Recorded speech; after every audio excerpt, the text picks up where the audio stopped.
yo'ldoshlar, qadrdonlar, Robbil alaminga hamdimiz ziyoda bo'lsin.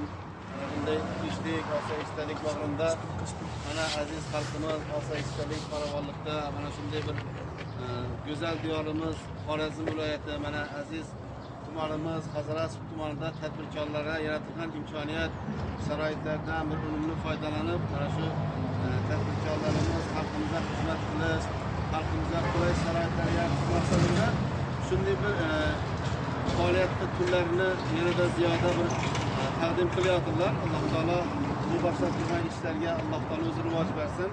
Mana Taxtakon deb hammamiz bilamiz. Mana Ruskiy les desak hammamiz yaxshi ko'proq tushunamiz.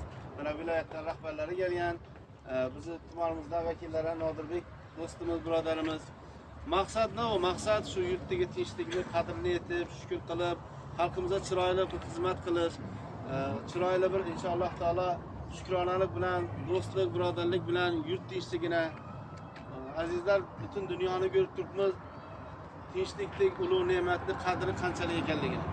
Shuning uchun bu aziz yurtimizni, muhtaram yurtboshimizni bu tadbirkorlarni qo'llab-quvvatlab, mana bu olib borilayotgan islohotlarda, ishlarda Alloh taolodan yurtboshimizga tanijonlarning salomatligini so'raymiz. Tanijonlari sog' bo'lsin, yurtboshimiz salomat bo'lsin.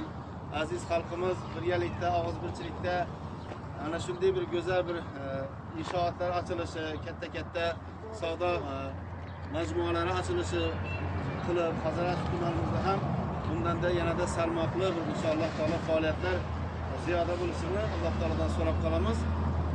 Duo qilamiz. Amin. Bismillahirrohmanirrohim. Alloh taolo o'zing mehribonsan, hamisha qodirsan, Parvardigor. Mana o'zing birodarlarimiz, tadbirkorlarimiz, mana tadbirkorlik faoliyatlarini yanada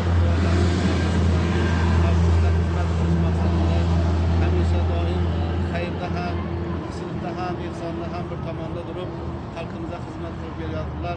Alloh taolo buni o'zingiz ziyoda aylagin. Boshlayotgan bu ishingizga Alloh taolo o'zi barakot bersin. Yurtimizni tinch, yurtboshimizni salomat aylab, yurtboshimiz atrof